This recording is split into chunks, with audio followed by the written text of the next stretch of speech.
क्या आपने कभी अपने आप को अपने सिबलिंग से, अपने फ्रेंड से, रिलेटिव से, अपने नेबर से या किसी भी नोन और अननोन पर्सनैलिटी से कंपेयर किया है? अगर हाँ, तो ये वीडियो है ख़ास आपके लिए।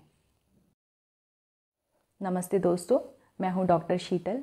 आज हम बात करेंगे कंपैरिजन की, और मैं ये टॉपिक आपको एक स्टोरी के फॉर्म में समझाऊंगी। तो चलिए शुरू करते हैं। एक बच्चा जो परफेक्ट पैदा हुआ, जिसकी यूनिकनेस अभी बनी हुई है, ख़त्म नहीं हुई है, उसके आसपास अगर ऐसे लोग हैं जो अपनी यूनिकनेस को समझते हैं तो वो उसकी हेल्प करेंगे ताकि वो अपनी यूनिकनेस से मिल सके।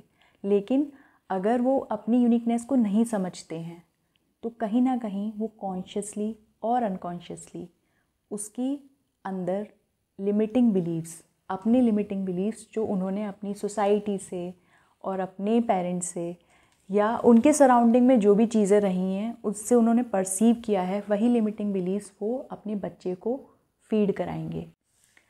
अब धीरे धीरे ये बच्चा इन्हीं लिमिटिंग बिलीव्स के साथ बड़ा होगा। ये बड़ा होते होते स्कूल में जाएगा, इंटरेक्ट करेगा नए लोगों से। जब तक वो घर पे था वो अपने पेरेंट्स से इंटरेक्ट कर रहा था। उसकी सराउंडिंग में जो उसके रिलेटिव्स थे, उसके फैमिली मेम्बर्स थे, स्पेशली उसके जो पेरेंट्स थे, सिर्फ उनसे इंटरेक्ट कर रहा था। अगर उनके अंदर लिमिटिंग बिलीव्स थे तो उसी के अकॉर्डिंग वो चीज़ों को परसीव कर रहा था और समझ रहा था। अभी वो स्कूल में आया, नए लोगों से मिला।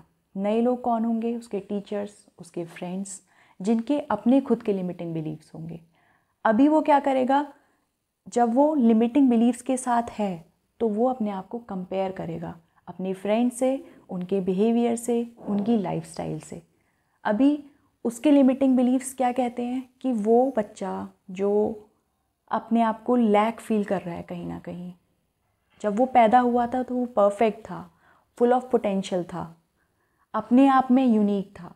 लेकिन कहीं ना कहीं वो कंपैरिजन स्टार्ट करेगा, और जब कंपैरिजन स्टार्ट करेगा तो उसकी ये चीज़ें किस में कन्वर्ट हो जाएंगी? अंडर कॉन्फिडेंस में, लैक ऑफ पोटेंशियल में, और कहीं ना कहीं लो सेल्फ एस्टीम में।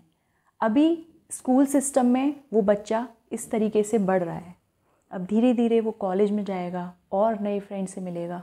हो सकता है वो फ्रेंड्स उसके स्कूल के ही हों, और हो सकता है नए लोग मिलें। अब लिमिटिंग बिलीफ्स पे उसने काम नहीं किया है। अब नए लोग मिले, नई चीज़ें परसीव की उसने, वही लिमिटिंग बिलीव्स जो उसके साथ तो चल रहे थे, साथ ही साथ जो नए फ्रेंड्स मिले उनके लिमिटिंग बिलीव्स भी उसके अंदर या उसकी लाइफ में उसको अफेक्ट करेंगे। अब धीरे धीरे वो बच्चा जिसने स्कूल कंप्लीट कर लिया, कॉलेज कंप्लीट कर लिया, अब उसकी असली जो चैलेंज है वो शुरू होगा, करियर। अब उसकी जॉब स्टार्ट हो गई। अब जब वहाँ उसकी जॉब स्टार्ट हुई तो वहाँ पे अगर वो खुश नहीं है, अभी वो इस चीज़ को नहीं समझ पाएगा कि वो खुश क्यों नहीं है। उसको नहीं पता कि उसके जो लिमिटिंग बिलीव्स थे, कहीं ना कहीं जो उसने करियर पाथ चूज़ किया हुआ है वो पीयर प्रेशर की वजह से है, उसके पेरेंट्स की एक्सपेक्टेशंस की वजह से है, या कहीं ना कहीं उसको ये लगता है कि ये उसके लिए राइट पाथ है। तो वो जॉब कर रहा है बट ही और शी इज़ नॉट हैप्पी, पर उसे नहीं पता कि वो खुश क्यों नहीं है। तो अब आप सोचिए कि ये बिलीव्स उसके, या ये जो उसकी कंडीशन है, जो प्रेजेंट कंडीशन है, वो कहाँ से आ रही है। जब उसने इस चीज़ पे काम ही नहीं किया तो वो इस चीज़ को चेंज कैसे करेगा। तो अब आप समझ सकते हैं कि ये उसकी लिमिटिंग बिलीव्स या जो उसकी प्रेजेंट सिचुएशन है वो कहाँ से आ रही है। तो अगर आप अपनी प्रेजेंट सिचुएशन से खुश नहीं हैं और उसको चेंज करना चाहते हैं तो अब आप समझ गए हैं कि आपको कहाँ से शुरुआत करनी है।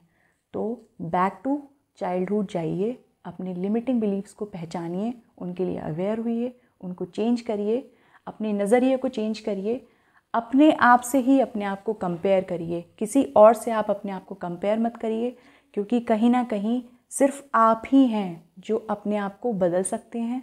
अपने आप को देखिए और अपने आप को दूसरों की नज़र से देखना बंद करिए। सबसे पहली चीज़ आपको यही करनी पड़ेगी।